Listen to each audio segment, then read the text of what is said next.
He's looking at it there. Well, basically, the two photographs, one was, what I've been told is one was taken straight after the other, so there's nothing in one of the photos. If it was a mist down there or Can we see the some one sort of before? fog. If we can go back to the first one. There we go. There's nothing there at all. And you can see the wall detail behind, and obviously somebody walks in and somebody else takes the photograph, and these are within seconds of each other. Here we go. So if it was an atmospheric thing, it would always be there.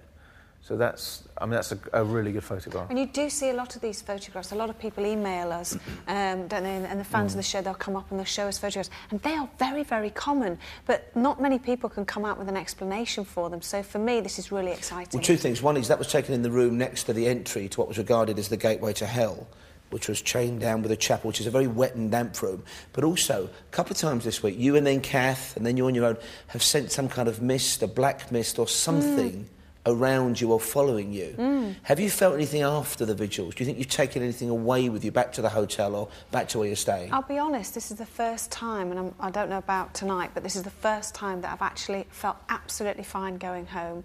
I go back to the hotel room, absolutely fine, haven't I? In the last few programmes that we've done, I've been really quite frightened, but I've been absolutely fine. So, you know, touch wood, hopefully I'll be fine tonight. On a very different note, I know you're fascinated by all history, 20th century history as well, of course, history of the rise of fascism and Hitler. And it's well known that Hitler and the Nazis they tried to use occult powers, they tried to investigate for their own horrible, dark purposes, the paranormal. We take every chance that, you know, we cleanse the air, we don't take risks. Are you worried at all that we may tonight be going somewhere perhaps we shouldn't be looking because of the Nazi connection? Personally, for me, no. I think we need to look everywhere. No stone should remain unturned when we're doing this. But even the Nazi occupation here is surrounded in and shrouded in secrecy and mystery because there are no records of them being here. They know they were here. Why were they here? And why did they destroy their own records when they left? As you say, they were after the occult. They were interested in the occult. And we are on the entrance to hell. So what they were trying to do, we just need to unravel and try and see if we can get closer. And what we have got tonight is we've got a German Ouija board and a German interpreter. And, you know, we're going to see if there's any remnants, maybe some spirits, maybe a Nazi soldier or somebody still here haunting, find out what went on. OK, we've got lots of questions, as ever, from people watching at home, for which we're incredibly grateful. Let's start with Howard Strachan from Blackpool's question, if you'd be so kind. He says, do you think a spirit will only come through if you really want them to, or is there no control to the situation? Will they just present themselves whether or not you're calling for them? Do you want to answer? I think that if it is indeed the spirits of dead people we're talking to, then they'll only do what they want to do. I don't think you can force them to do anything. I think that there may be some situations where, with PK energy, where you can create it yourself, but that's something that you're creating, and then that's obviously to your own will. But I think they do what they want to do, really. Here's a great question from Paula in Yorkshire, Paula Nold. This is for you, Yvette. In fact, do you think you become a stronger or even a braver person because of what you've been through on Most Haunted and Most Haunted Live? Oh, that's a really good question. A stronger, braver person. I think I've become braver on Most Haunted. I think when I first started 10 years ago, I was absolutely petrified of anything and everything. But now, like, for instance, last night you saw Kath and Leslie screaming away. It's normally me that will say, shut up, and be really bossy, because I want to listen and listen out for, and also let the viewers at home listen also to what everyone's screaming about. Of course, I can't help it. Every now and again you will let a scream out because you're in a dark room and something will shock you, and you'll jump. But I do think I have got braver. I think in my personal life, yeah, I suppose I have got a little bit braver too, a little bit stronger. OK, it's a good one from Ali. Sort of touches on what we've mentioned already. Ali Costa from Scotland. Last night the shaman cleansed the location. Do you ever worry, though, that you might open a door or portal that can't be closed?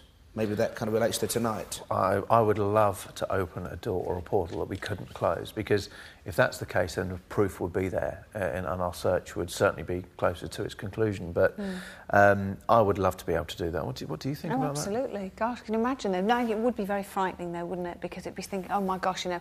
What we have to remember with this is we don't, you know, lots of people ask us questions, but it doesn't make us experts at all, and we're not pretending that we are experts. We're just people that are sort of finding our way. And as I've already said, we've been doing it for 10 years. we don't know if it's right, we don't know if it's wrong. You know, we're going along, and sometimes you'll do Ouija boards, you'll do certain techniques, and you'll actually go home and you'll think, my God, you know, am I doing the right thing? Am I quite, you know, what am I doing? Am I mad? You know, we don't know sometimes what we are doing. Are we dabbling in the wrong thing? And what's so amazing is sometimes it's like the least promising location. Like for me, one of the standout moments has been in the old waterworks, in effectively a big old shed with a rusty old truck. I know. Nothing supernatural, no cobwebs, no shadows, no stuffed animals on the wall. And that was an amazing burst of phenomena. That was incredible. It was unbelievable, and especially for you to feel that as well, to come and to sit in what was a broken down old lorry, and to get that stuff in there, the knocks, the bangs. No one could work out where they're coming from. A huge series of bangs from where nobody was standing, from behind the truck. Doors flying open, you being pushed. I felt I was pushed around. Just an incredible... And again, just from nowhere. From an old truck. OK, final question. We'll squeeze this in. Thank you very much. Shauna, Jim and Rosemary from Northern Ireland. I hope you're watching tonight. I'm sure you are. Do you ever get a sense of what a location might be like for the pair of you before you arrive? And have you ever experienced dreams or premonitions about the locations? Yes. I know I've had lots of sort of dreams, normally a couple of days before we do it, and it's I don't know, they're quite disturbing dreams. I know, for instance, other members of the crew, they've had strange dreams as well. Stuart and Kath have a lot of dreams, don't they? But for me, one of the main places was the Eastern State Penitentiary in Philadelphia. We did a live show there over in the States. And that place, to me, I only had to look at a photograph of it and I just knew we were in for trouble. And now and again, you can look at a picture, I can, and I can just go, oh, my goodness me, that's going to be one night. But that was chilling. I mean, that had people waiting to be executed were held there. Al Capone was held there for a while. An incredible place. It's going to be an incredible night. Thank you both so much. Stay safe tonight. Thank you. You in particular, Carl. No silly risks tonight. It's going to be an amazing show. It's Most Haunted Live. It's our final night live from Czech Republic. We're about an hour and a half outside Prague, and the journey continues after this. Back soon.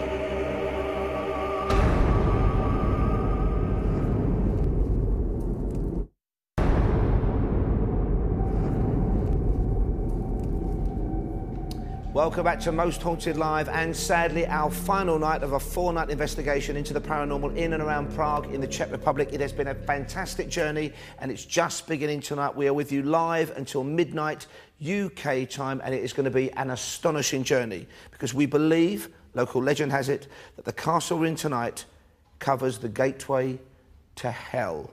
While you hold that thought, let me tell you how you can get involved, how you can get in touch with us and tell us what you see and sense. Over to Julian Clegg and his interactive team for more. Julian. Thanks very much indeed, Paul. And yes, if you have any thoughts on the gateway to hell, or perhaps you've been to Castle Huska and you have a story to tell, let me know during the evening. We'll pass on your messages. Just looking back to last night, before we go any further, we had over 3,000 sightings on the webcams last night. Brilliant. Lots of viewers reported seeing a white mist surrounding Carl when he was alone in the prison cell. It was a very active moment of the show last night. Many reported hearing sinister laughter, not just Yvette's laughter, but what happened during the show. And there was one particular dark male figure following the team during the whole of last night's investigation. So thank you for all your input last night. Interestingly, last night at close of play, I think we had 9,000 people on Facebook. Now there's 12,000 of you on the Facebook site. I'll tell you how to get involved in that in a few minutes' time as well. And as ever, I need you to get in touch and look at the webcams on the website, mosthauntedlive.net. Let's look at the map right now, tonight's map, Castle Huska. There it is, and let's go through the webcams tonight. Webcam 1, the chapel on the ground floor, of course, very significant that. The underground room, webcam 2. Webcam 3 this evening is in the attic room on the 3rd floor. And webcam 4 tonight is, there it is, in the piano room on the 2nd floor. Now let's go through the webcams now, and already we've got stories from you. Thank you for all of these, and let's look at webcam 1 first of all. That's the chapel over the gateway. You can see it there now. Already Georgia from LA in the United States, hi Georgia, saw a figure walk past the camera quite quickly there. Also other reports of figures on that webcam, so thank you. Keep your sightings coming on webcam 1 tonight. Webcam 2, let's move to that one now, the underground room. There it is, very dark that one at the moment. So I can see a dark mist moving back and forth towards the camera. It says Phil from Liverpool. That's webcam 2 tonight, the underground room. Now webcam 3, moving on to that one in the attic. There it is. And Jordan in Middlesbrough saw a ghostly figure behind the door, swinging the door. I also had singing on that webcam. That's Jordan, thank you very much. And moving on to webcam 4, the piano room. There it is with the